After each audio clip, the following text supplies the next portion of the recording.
First of all, I don't know how to express. We're still totally, utterly overwhelmed to even be here, and we want to thank everybody here, you all, and the many, many, many people in Berlin that have made this project possible, and that have made it possible that now it gets this wide audience, and we hope that our ideas get spread via this. So thank you so much.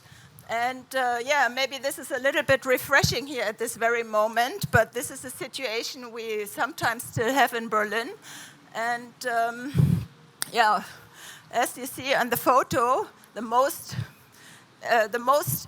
important aspects of the building are invisible. That's why we're trying to make it visible within our short 15 minutes, which is very not so long for the complexity of the project. And yeah, let's see how this works. Okay, yeah.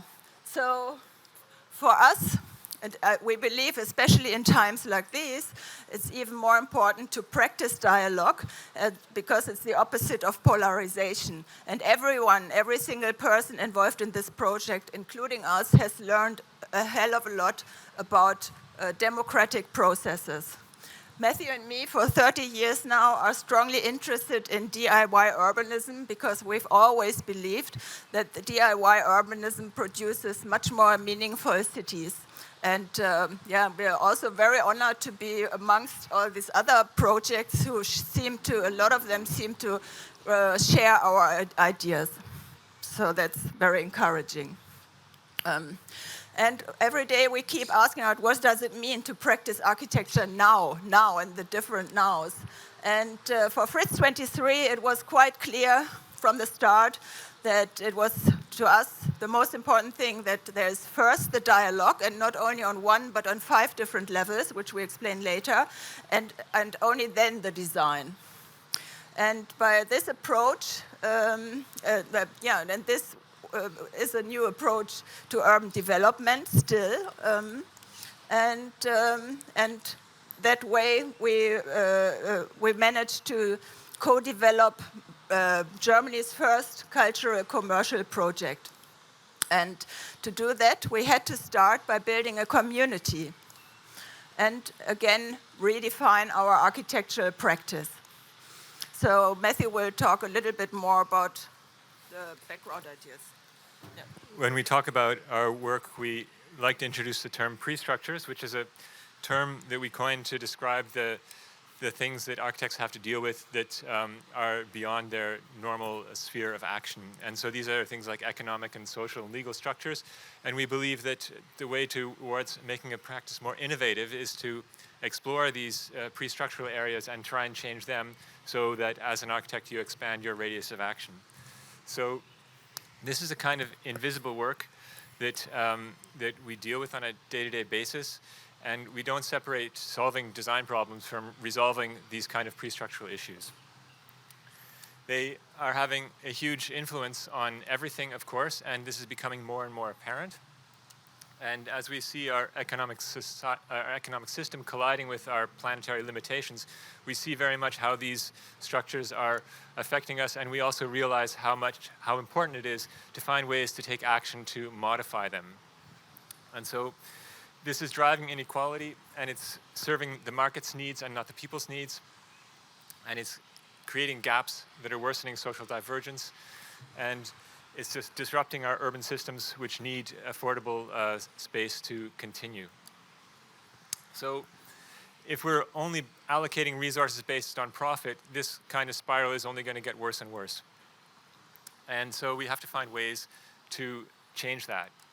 And we are very interested in finding things that we can do with our own hands and feet, and finding ways that we can act as architects to do things differently. So we start with the question of why leave the most important decisions to developers? And so we take on the role of becoming a developer to change that. Then we can answer all sorts of other questions that architects normally don't have access to, even though they have the expertise for it. So how can a project address the specific needs of a neighborhood? Or how can we fulfill people's long-term needs for space? Or what does participation mean? and how can we achieve it? And so we like to address these questions not in words on paper or in talks like these, but in actual processes and projects. So this is a diagram showing all these different spheres of negotiation that we took on with the project Frizz23. As you can see, it's rather complicated. There's all the different actors and processes, and I can't really explain it here, but it's the only way to show the complexity behind it without using other forms. And these kind of processes are really important to creating relevant work. So this is a diagram of the 5 levels of participation that we explored with Frizz23 and on a timeline. We'll go into a little bit of that now. So the first level we call negotiating city, and this is something a little bit that Florian spoke about this morning, and he was also quite involved in this phase of the project, or this level of dialogue. And he organized a series of workshops together with other activists called the Cook Kunst- und Kreativquartier, or Art and Creative Quarter. And this was 2 neighborhood workshops where neighbors were invited to discuss what they wanted to see happening in this area. And this was a fundamentally different approach to first start asking the people who live there, who are the real experts, what should happen here. These were drawn up in a plan, and we took our proposal for the site in the concept-based tender process from this plan. So they wanted an education center, they wanted a guest house, they wanted co-working, they wanted spaces for artists and ateliers and stuff like that. And this is the basis of our whole project. And together with Florian and many other activists, we founded the Initiative Stadt Neudenken, or the Initiative for Rethinking the City. And this has been a very influential tool in Berlin politics. We have organized for the last 10 years 3 or 4 roundtables for urban land sale policies, where we have brought together different projects and different levels of government to discuss how can we make urban land sales work differently in Berlin, how can they change the policy. And over these 10 years, there's been significant progress on this policy change level, and Frizz23 is one of the examples of what is possible when urban land sales policy is done differently than the usual sold to the highest bidder. So this brings us to the next level, which was the concept-based tender process, where 3 sites in the middle of Berlin were sold not to the highest bidder, but to the best concept. At least 60% was the concept and 40% was the price.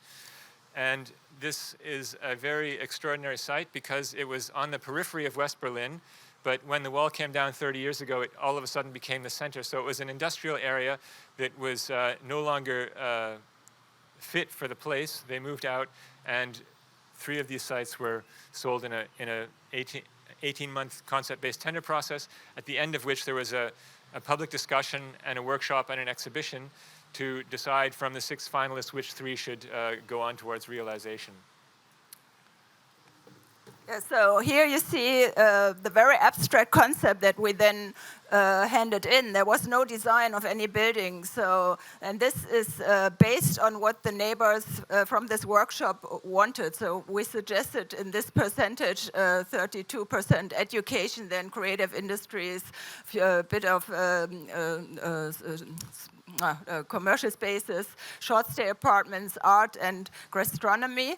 And the reason for this is that housing in that area, the percentage was far too high, but there was already a lack of small-scale workspaces because they were already starting to be gentrified to the periphery of Berlin. And another thing that was really important to us, that we tried to develop this project as small scale and as mixed as possible. And and the third level of participation is that we had a community project development network with our colleagues, the other architects from the other 2 sites, Baufeld 4 and 5. And together we organized many many projects, and this was the main important project, the Baugruppe. We've not only helped to finance it, but we also built it with our own hands together with many people, and together we organized over several years, and it's still alive, this place, as a meeting place for the neighborhood, lots of discussions, a flea market, parties, discussions, and so this was one of the projects we did together, and also we and the other colleagues from the other sides strongly believe as architects in cooperation, which is not the usual thing in our field, cooperation instead of competition. And here is one of the many meetings with our architects colleagues from the other sides, and and we learned a lot from each other, and we supported each other in difficult situations. And here we come to the fourth level of participation, which actually is pretty traditional in Berlin already, the Baugruppe model. It has been practiced in Berlin for more than 20 years now, very successfully, but only for housing. And because it is so successful, we thought it's about time to take it to this next level and try to build together with the people who actually need workspaces, the workspaces together. So, and it has different problems than housing, Baugruppe. And and here you see one of the more than 60 meetings with the partners of the project. And again, cooperation instead of competition. Here you can see the ownership structure because of legal reasons, because we have the non-profit education school for Berufsbildung in the project. They are not legally allowed to go into risk with other people, so we had to separate the site again, which was a long legal, difficult process. And here you can see the program, and we actually succeeded in what we suggested in the very beginning, and it's pretty small-scale mix of almost, we have representatives of all cultural fields within the building. And this is how it turned into the built form, and the small-scale mix is mainly in the middle. And this was the main most important date in 2013. By that time, we had enough partners together, and there was still no proper design of the building. You have to imagine that, you know, all these people trusted us and the processes that we would, in the end, somehow together manage to build a building. And so we came together here at the notary to sign the contract for the site. And in the contract for the site, for the next 15 years, it's legally fixed that nothing else can happen there other than these percentages of education and creative industries, art, and so that will be controlled by the local authorities. And I think you're taking over. Okay, so the final level of participation was a design-based, a design process which we negotiated with the city to replace the architectural competition as a model for development of a cooperative art, a cooperative kind of development that can lead to a strong design. And in Germany or in Berlin, all public land sales are coupled with an architectural competition, which is a good idea. But if you're trying to develop things on a cooperative basis, you don't even have a client. So how are you going to have a competition?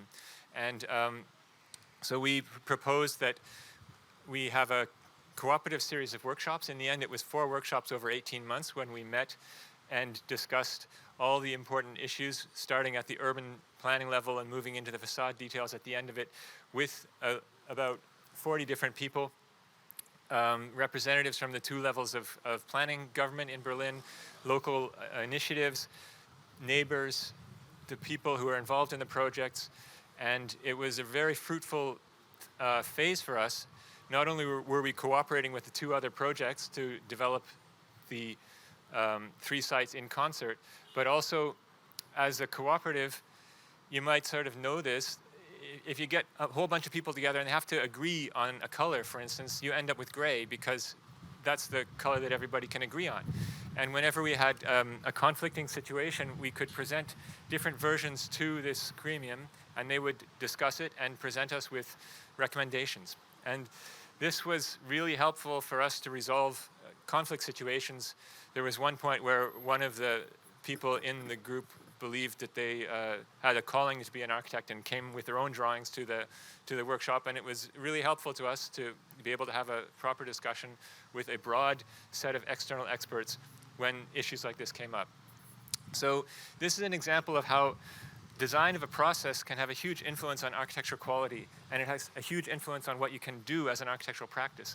So this is why we believe it's important to step into the phase of actually designing the processes so that we can actually have a better result at the end of it, and also to take the strength that we have as architects who know so much about processes and cities, to actually take these tools in our hands and use them, rather than just be shoehorned into existing processes that are so established. So within this design process, we answered a bunch of different questions. This is our landscape planner talking about the park. And this is the structural basis of the project. Was a very simple concrete frame where people could come and choose the spaces that they wanted that suited their needs and their means. And it turned into a kind of a complex Tetris game that developed over time, where a very simple physical structure enabled a huge amount of diversity. We tailored the 40 different units to the individual needs of each participant, which was a huge amount of work as an office, and I can't really recommend that in terms of a financial means to run an office on, but it was fascinating in terms of the process, and I think it had a huge effect on the architecture. It led to complex systems. This is a diagram of the pipes running through the building. And we wanted to find a way that we could express this complexity in a very simple form. We have a ground floor, which we put very active uses in. There's a zigzag line above that referencing the market hall that used to be on this site before the war. There's actually 3 legally separate sites, which have one building on each thing, but these buildings have agreed to do it all together. And this was also an important expression. We wanted to express at one side the different sites, and on the other side the unity of the project. And in a version of the normal developer approach of taking a large piece of land and gluing separate facades onto it, we've done the inverse to that. There's actually 3 smaller buildings that are combining into one. They say we belong together, and there's a band of charred larch wood binding all these 3 blocks together. So it's a simple symbol that expresses how this project grew. And then there's a third layer of the facade where the windows and the balconies were chosen by the participants. Each one is positioned the way the users wanted them, and there is no system that is discernible from the outside that would explain this. There's no logical explanation. And so all these different forms of community are expressed in the building, and yet the primary reading of the building is one of a unified statement. So this is just a few images that I took over the years of the people in the building. We have a concert pianist who sometimes does performances in his unit. There's a woman doing upcycling on the ground floor in a workshop shop. There's a music score designer, communications. These are the short stay hotel apartments. There's a bicycle design studio who have a shop on the ground floor. There's a cafe as a meeting point, and also there's a very, very small gallery which is used for the community, and people can exhibit their things on a 3-week basis, and it's a very good way of bringing everybody together from the whole building and the neighborhood. So this is what the floor plan looks like, and you can sort of see the structural grid and the long corridor in the middle. These are the sort of the simple elements that connect all the other things, and it's about 45,000 square meters of usable floor space, and each floor is different, but these simple structural elements remain that connect everything. And so this sort of combination of a simple structure and a complex community has allowed us to create a very lively urban building block. And in enabling us to do that, we also designed participative processes and implemented them. And we believe that these supply models for other cities, and we hope that this prize will give a platform that these ideas can be spread around, because we really believe that this is the future of making cities, is doing it together. And it's really important to have the people understand that they can take these tools in their hands and make things with them. And we gave it a distinctive architectural expression, which was only made possible because we designed the processes in ways that would lead to a good result at the end of it. So a community project is a great thing. It can only lead to good architecture if a significantly greater effort is put into the way these processes work and the culture of democracy that is lived by the people who participate. Everyone who participated learned a lot over the processes, over the process of the processes, and including ourselves. We also expanded the radius of our practice, and we believe that other architects have hopefully some inspiration from this, that they can also change the way they act in the world. And then if we talk about putting the dialogue first, what does that have for consequences? We believe that cities should involve everyone, that they're there for people and not for investment funds, that development should be based on workshops as a model rather than auctions. And then we ask ourselves, how can we as architects help? We believe that it's important to integrate activism into our practice, that things should be based on cooperation rather than competition, that we should concentrate on communities, building communities and then building buildings around them, that ethics and aesthetics should have equal weight, and that we should focus on the city's needs. What does the city need here on this space now? It's also more and more important that we actually take an active process in activating the ground floors. As the whole commerce is changing, it's going to require an amount of creativity to keep our cities as lively places, and the ground floors are a key component of this. And we believe that it's always important to take the long-term perspective. So this is our building. It's a building built of processes. And to build the building, we built a whole lot of processes. And we are really happy that we were able to explain this to you. And we hope that you come to visit in Berlin. We'd love to show you around and be happy to talk to you afterwards on a personal level. Thank you. Maybe you want to stay in the shade.